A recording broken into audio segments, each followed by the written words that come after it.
चलते हैं railway question bank पर। 2018 के द्वारा पूछा गया, रेलवे में पूछा गया प्रश्न पे हम बात करते हैं। सबसे पहला सवाल देखिए, जब कोई वस्तु एक समान गति से गति कर रही है तो इसका त्वरण क्या होगा? शून्य होगा भाई। हम आपको बता दिए हैं पिछला वीडियो में कि जब भी कोई वस्तु अगर समान गति से चल रहा है, ठीक ना, जैसे 40 का स्पीड में अगर चल रहा है, 40 का स्पीड में वो चलता रह जाए, ठीक ना, उसका त्वरण शून्य होगा। अगर उसका स्पीड मान लीजिए हम बढ़ा दिए तब उसका त्वरण धनात्मक होगा। अगर स्पीड हम घटा दिए 40 से तो उसका क्या होगा? ऋणात्मक होगा त्वरण, ठीक ना। त्वरण का यही एक मतलब है। जैसे हम अपना चाल से जा रहे हैं पैदल तो ठीक है, त्वरण शून्य होगा। अगर हम स्पीड में थोड़ा दौड़ने लगेंगे तो त्वरण मेरा धनात्मक होगा, और जब हम और स्लो हो जाएंगे तो क्या होगा? मेरा ऋणात्मक त्वरण हो जाएगा। त्वरण में ये 3 चीज़ आप समझ जाइए। घुरा फिरा के कहीं से भी अगर क्वेश्चन दे दे तो आप इसको समझ लीजिए। अब देखिए धनात्मक त्वरण का क्या अर्थ है। दूसरा क्वेश्चन भी देखिए वही पूछ दिया है, धनात्मक त्वरण का क्या अर्थ है? वस्तु का वेग बढ़ना। हम पहला सवाल में बता दिए हैं, जब वस्तु का वेग बढ़ जाता है, जैसे हम पैदल चलते हैं समान गति से, अगर हम दौड़ने लगे तो क्या हो जाएगा? त्वरण मेरा धनात्मक हो जाएगा। वही यहाँ पूछा, धनात्मक त्वरण का क्या अर्थ है? वेग का बढ़ना, ठीक ना। चलते हैं अगला सवाल पे। देखिए तीसरा क्वेश्चन में क्या है, मंदता का अर्थ क्या है? मंदता का क्या मतलब है? आपको हम पिछला क्वेश्चन में समझा दिए हैं कि जैसे कि मंदता का मतलब होता है ऋणात्मक, ठीक ना। मंदता, जैसे हम दौड़ते हैं, ठीक ना, दौड़ते दौड़ते हम क्या पैदल चलने लगे, मतलब मेरा वेग क्या हो गया? घट गया। हम आपको क्या बोले हैं, जब वेग घट जाए तो क्या होता है? ऋणात्मक। जब बढ़ जाए धनात्मक। जब सेम गति से चलें तो क्या होगा? शून्य होगा। अब यहाँ देखिए चौथा प्रश्न, त्वरण ऋणात्मक होने पर किसी पिंड का वेग क्या होगा? हम आपको बता दिए त्वरण ऋणात्मक तब होता है जब उसका किसी का वेग घटता है, ठीक ना। हम जैसे पैदल जा रहे हैं, कहीं रुक गए या और स्लो चलने लगे, क्या होगा? मेरा वेग घटेगा। वेग घटने के बाद क्या होगा? ऋणात्मक होगा। आसानी से आप समझिए, ना बुक ना ट्रिक, सीधा देहाती भाषा में आप समझिए। चलते हैं अगला प्रश्न पर। देखिए नेक्स्ट प्रश्न, मुक्त रूप से गिर रही वस्तु की गति का उदाहरण है। क्या उदाहरण है? वहाँ रहेगा वो समान त्वरण गति, समान त्वरण गति, यही सब रहेगा, ठीक ना। जैसे मुक्त रूप से गिर रही वस्तु, जैसे मान लीजिए हम कुछ गेंद जो है नीचे से फेंके ऊपर से जो आएगा मेरा गति बढ़ जाएगा, नहीं बढ़ेगा, या घट जाएगा, नहीं घटेगा। वो समान चाल से आएगा, ठीक ना, समान चाल से आएगा, समान त्वरण से आएगा। इसीलिए यहाँ क्या है आंसर? समान त्वरण गति से आएगा, ना ही बढ़ेगा ना ही घटेगा। वो गेंद अपने आप जो है वो अपना ही समान गति से आएगा, ना उसका वेग बढ़ेगा ना ही घटेगा। आप देखे होंगे कोई वस्तु अगर ऊपर से नीचे आता है तो उसका वेग ना ही घटता है ना ही बढ़ता है, वो समान गति से आता है, इसलिए समान त्वरित गति। अब छठा प्रश्न देखिए, ब्रेक लगाने पर एक कार्य मुख्य रूप से किस बल के कारण रुक जाता है? आपको पता होगा जब किसी चीज़ में हम मान लीजिए साइकिल में ब्रेक लगाते हैं, जब हम साइकिल में क्या करते हैं? ब्रेक मारते हैं तो क्या होता है? साइकिल रुक जाता है। कौन बल के कारण? घर्षण बल के कारण। आप उदाहरण में समझ लीजिए, आप पढ़े होंगे मैट्रिक में कि आपको टीचर पढ़ाए होंगे कि जब आप क्या होता है, जब वर्षा के दिन में आप पैदल चलते हैं चप्पल पहन के, ठीक ना, तो कोई चप्पल फिसल जाता है, कोई चप्पल नहीं फिसलता है। इसका कारण क्या है? कहे कि घर्षण बल के कारण। अगर चप्पल में घर्षण बल रहे ना तब नहीं फिसलता है, ठीक ना। अगर घर्षण बल नहीं रहे तो चप्पल फिसल जाता है। वही यहाँ दिया है क्वेश्चन में। चलते हैं नेक्स्ट प्रश्न पर, देखते हैं 7वां नंबर क्वेश्चन पे। आप जो है हम 4 क्वेश्चन बताएंगे, 7, 8, 9, 10। अगर ये सब जो है ना क्वेश्चन, 4 क्वेश्चन जो हम बताएंगे, ये आप पूरा तरीका से अच्छे से याद ही कर लीजिए। क्या है कि 2018 में और 2016 में हर शिफ्ट में पूछा गया है ये क्वेश्चन, ठीक ना। अब देखिए इसमें क्या है, गति का पहला समीकरण किसके बीच संबंध दर्शाता है? किसके बीच संबंध दर्शाता है? वेग और समय के बीच, वेग और समय के बीच। अब देखिए गति का दूसरा समीकरण किसके बीच संबंध दर्शाता है? स्थिति और संबंध समय, स्थिति और समय। गति का पहला समीकरण क्या हो गया, वेग और समय। गति का दूसरा समीकरण स्थिति और समय।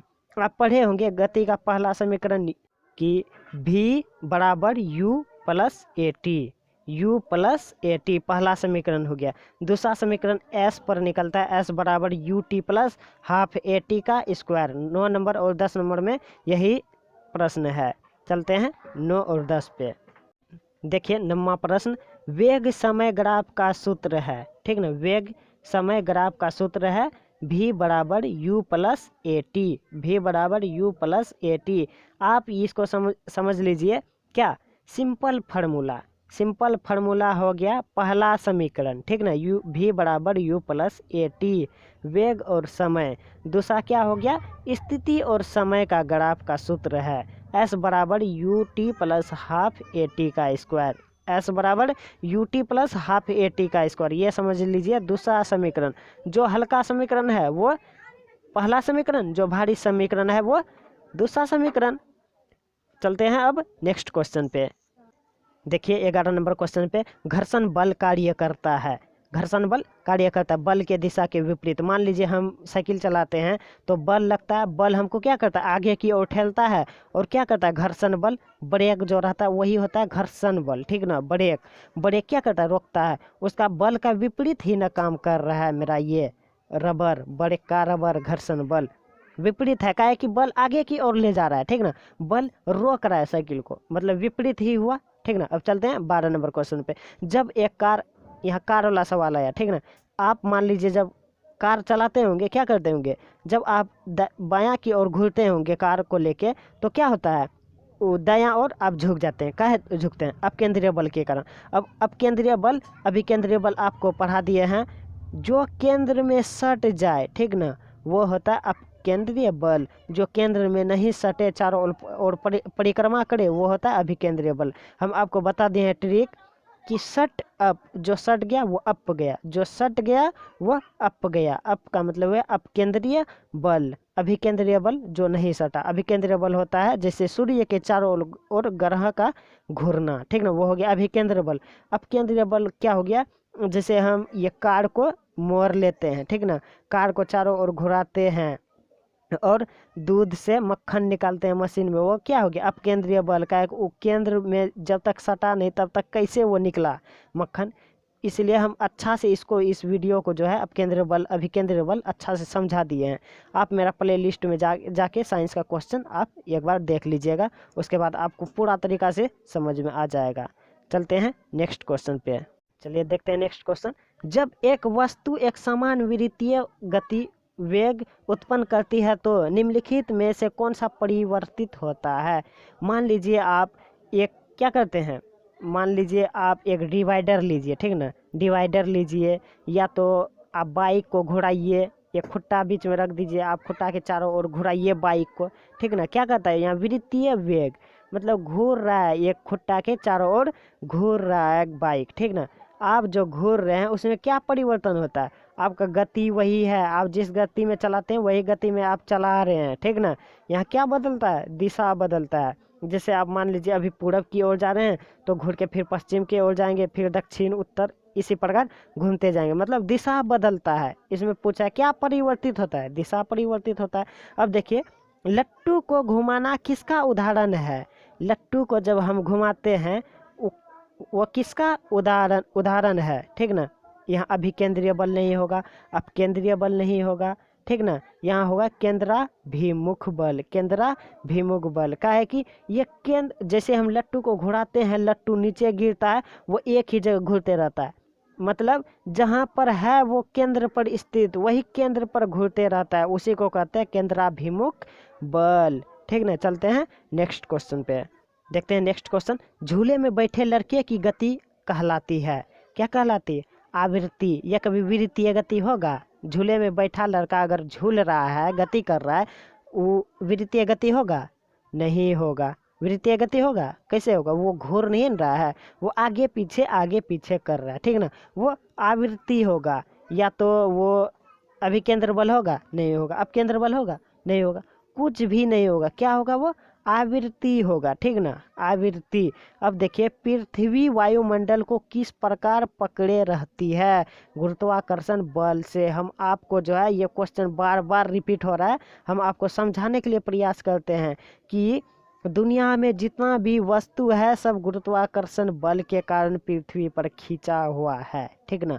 अगर गुरुत्वाकर्षण हम हटा दे पृथ्वी से, अगर हट जाए तो हम सब शून्य हो जाएंगे, ठीक ना, हम लोग शून्य हो जाएंगे। कहाँ रहेंगे, क्या करेंगे, ठीक ना, हवा में क्या करने लगे, उड़ने लगेंगे, मतलब कि वायुमंडल रहवे नहीं करेगा, पूरा सब चीज़ शून्य हो जाएगा। अगर गुरुत्वाकर्षण नहीं रहे पृथ्वी पर, सब चीज़ शून्य हो जाएगा, ठीक ना, सब चीज़ शून्य हो जाएगा। ना ही किसी का बात सुन सकते हैं, ना ही मेरा शरीर वजन होगा, ना ही कुछ रहेगा, ठीक ना।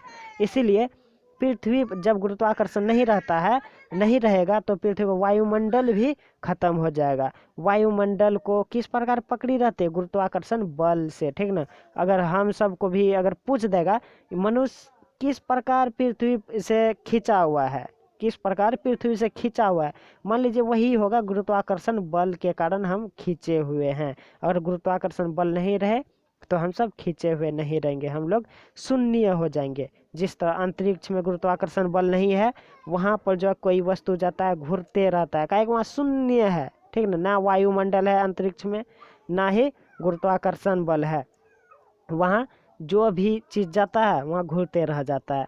अगर मेरा ये ट्रिक अगर आपको अच्छा लगा होगा, ठीक ना, तो सब्सक्राइब जरूर कर दीजिएगा और कमेंट करके बताइएगा मेरा वीडियो आपको कैसा लगा। हम एक रिक्वेस्ट करते हैं, मेरा ये क्वेश्चन बैंक का, खान सर का क्वेश्चन बैंक जो हम रिवाइजिंग करवाते हैं, आप जो है ज़रूर इसको पहला वीडियो, दूसरा वीडियो, तीसरा वीडियो जाके मेरा प्ले लिस्ट में देख ही लीजिएगा। अगर आप ये 3 वीडियो देख लिए ना, हम पूरा इसका जो है ना किताब का आरबीडी बुक का पूरा हम रिवाइजिंग करवाने वाले हैं, ठीक है। 3 वीडियो आप मेरा देख लीजिए, देहाती ट्रिक, उसके बाद ये सब प्रश्न जो है ना आपको कहीं दिक्कत नहीं देगा, कहीं दिक्कत नहीं देगा। थैंक यू भाई, अब चलते हैं अगला वीडियो पर।